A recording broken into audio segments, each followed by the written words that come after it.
श्री राम जय राम जय जय राम।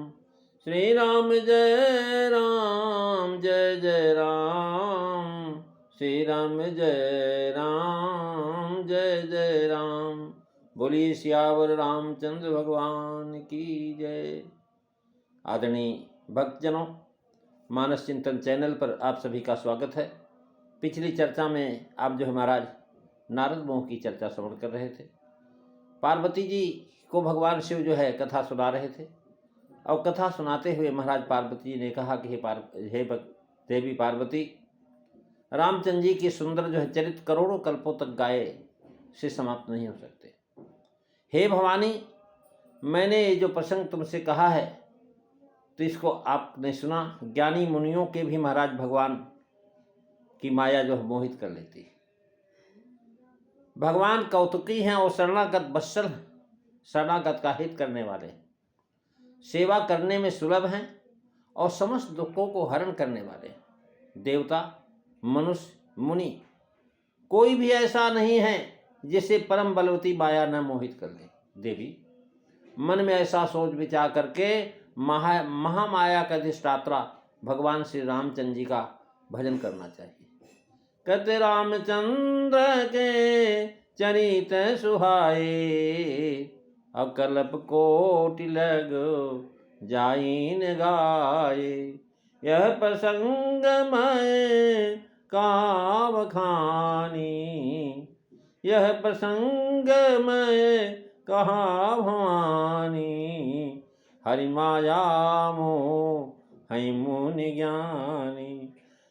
श्री राम जय राम जय जय राम। श्री राम जय राम जय जय राम। भगवान शिव कह रहे हैं कि हे पार्वती, कहूँ राम गुणगान, भरद्वाज सादर सुनो, वही उपक्रम है। अब इसका उपसंहार करते हैं कि राम जी का चरित्र जो है बड़ा सुंदर है, सुहावना है। यहाँ पर ये प्रसंग समाप्त करते हैं। भाव है कि जैसे राम जी चंद्रमा के समान आह्लादकारी हैं, तापहारी हैं, सुंदर हैं, वैसे ही रामचंद्र के चरित्र भी जो है बड़े सुंदर। यानी जो है रामचंद्र के कहने का भाव है कि राम तो इनका नाम है, लेकिन चंद्र साथ में लग करके कल्याणकारी। कहने का भाव है कि अवतार लेकर के चरित्र रामचंद्र ने ही किया है।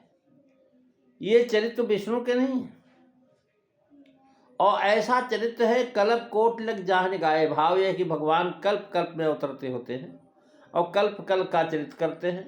उनके एक एक कल्प के ही चरित्र करोड़ों कल्पों तक गाने से समाप्त नहीं होते। देवी, पुनः भाव यह है कि रामचंद्र जी के चरित्र बड़े सुंदर हैं, आह्लादकारक, तापहारक होने से इतने सुख देने वाले हैं कि उनके गाने से कभी मन तृप्त नहीं होता। आज तक महाराज कितनी कथाएं हमने सुनाई होगी। सन 73 से कथा सुनाता हूँ और रामचरितमानस की कथा सुनाते सुनाते मैं 78 वर्ष का हो गया और उस कथा में जो आनंद हमको मिलता है ये हम दूसरे से बता नहीं सकते। बड़े सुंदर हैं। कहने लगे, हे भवानी, भाव है कि मुनि लोगों ने विविध प्रकार से प्रसंग बखान किए हैं।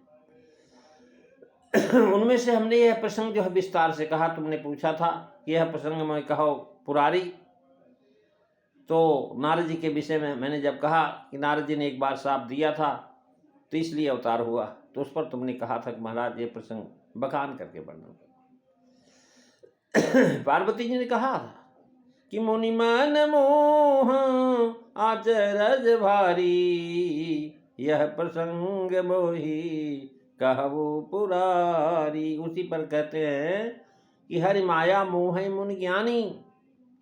महाराज भगवान की माया बड़ी बलवती है और जो है मोही बड़े बड़े मुनि, बड़े बड़े ज्ञानी मोहित हो जाते हैं। आपके गुरु जी भी उन्हीं में से थे।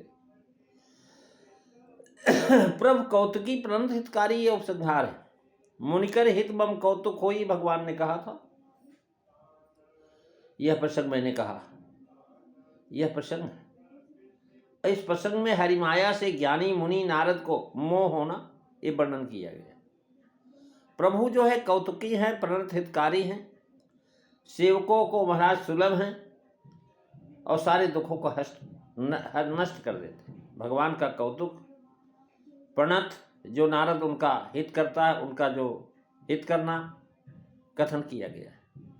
सेवक सुखद कहा क्योंकि नारद जी चरणों पर गिरे, इतनी मात्र से सेवा से उनका दुख हरण कर लिया। महाराज ये दुखहारी हैं, तापहारी हैं। सेवत सुलभ सकल दुखारी, यानी सेवा करने में महाराज ऐसे हैं जो है सुलभ, केवल सकित प्रणाम किए और जाए अपनाए। महाराज आपने प्रणाम कर लिया, भगवान आपको अपना लेंगे, भाई ये मेरे को प्रणाम करता है, केवल प्रणाम करने से। सकृते प्रपन्याय तवास्मीति जाचते अभयम सर्वभूतेभ्यो भान्ते तद्भतमम्। केवल शरण में आने से ही, केवल इतना कहने से कि हे प्रभु मैं प्रपन्न हूँ, तुम्हारा हूँ, सब काम चल जाता है। सर्वधर्मान परित्यज्य मामेकम शरणम भज, गीता में भगवान ने कहा। तो भगवान नारद के विषय में बता रहे तुलसीदास जी महाराज, भगवान शिव पार्वती को कह रहे हैं कि सुर नर मुनि को नाही जहिन मोह माया प्रबल, अस विचार मन माही भजी महामायापति, मंगल भवन अमंगल हारी दबऊ सुदशरथ अजीर बिहारी। श्री राम जय राम जय जय राम, श्री राम जय राम जय जय राम। कह रहे सुर नर मुनि को नाही, कहने का महाराज आकाश में रहने वाले, पृथ्वी पर रहने वाले मनुष्य, आकाश में रहने वाले देवता, और महाराज जो है सुंदर मुनि, नाग कहने का भाव है कि ये ज्ञान युक्त है सुंदर मुनि, इन्हें माया मोह ले दी। और सब जीव तो किस गिनती में हैं, वे तो अज्ञान ज्ञान रहित हैं ही। शिव बिरंच को मोहई को है बपुरायान, अस जी जानी भजई मुनि मायापति भगवान, अस विचारी भजिए महामायापति। अर्थात मायापति के भजन से माया नहीं व्याप्ति। राम भगत निरुपम निरुपाधि, बसई जासुर सदा उपाधि। कहने महाराज जो राम की भक्ति जो है करते हैं, राम भक्ति जो निरुपम है, निरुपाधि, जिसके हृदय में अबाध रूप से व्याप्त करती है, उसको देख करके माया जो है संकुचित हो जाती है, और वो महाराज कुछ कर नहीं सकती। क्यों भगत करत पथ कवन प्रयासा, संसित मूल अविद्या नाशा। यानी दैवी हेसा गुणमयी मम्मा यातुरत्या, मामे वे प्रपद्यन्ते मायातीताम तरन्ति ते। यानी आदि के अंत में भजन का उपदेश दिया है। भव भंजन रघुनाथ भज तुलसी तजमान मत, भजी महामायापति। तात्पर्य है कि नारद मान मत के कारण माया के बस हुए थे, उनकी दुर्दशा हुई। तब और जीव किस गिनती में है। महामायापति भाव यह है कि जो उसके पति की सेवा करते हैं तो पति के अनुकूल बनाए रहेगा, तो उसे तो वह महामाया स्वयं डरेगी, अथवा हमारे पति की सेवा ये करता है, यह विचार करके प्रसन्न रहेगी और अनर्थ कभी नहीं करेगी।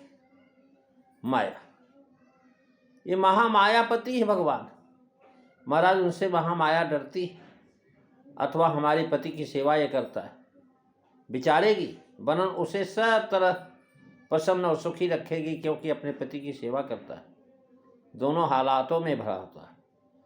शिव जी, याज्ञवल्क्य जी और गोस्वामी जी तीनों वक्ताओं ने इस प्रसंग को यही समाप्ति की है। यानी जो है शिव जी कहते हैं यह प्रसंग मोहि कहो भवानी, और जो है मुनिमन मोह आचरज, ये पार्वती जी का प्रश्न था। याज्ञवल्क्य जी कहने लगे कहो राम गुण गात, भरद्वाज कौतुक सुनो। गोस्वामी जी कहते भज तुलसी तज मान पद। महाराज ये उपपत्ति और संहार की लीला भगवान जानते हैं किससे किस समय क्या काम लेना है और कैसे हमने काम करना है। तो महाराज उपाय बना देते हैं संसार में आने का, जीवों का कल्याण करने के लिए भगवान नाना रूप धारण कर लेते हैं। और आगे भगवान शिव पार्वती जी को बताएंगे भगवान की कथा किस प्रकार से अपरहित कथा का विस्तार वर्णन करेंगे। प्रेमी सज्जनों, अगली चर्चा आप अगले दिन सुनेंगे। आज बस इतना ही। बोलिए सियावर रामचंद्र भगवान की जय। श्री राम जय राम, जय जय राम। श्री राम जय राम, जय जय राम। श्री राम जय राम, जय जय राम। बोलिए सियावर रामचंद्र भगवान की जय। जय सीताराम सभी को।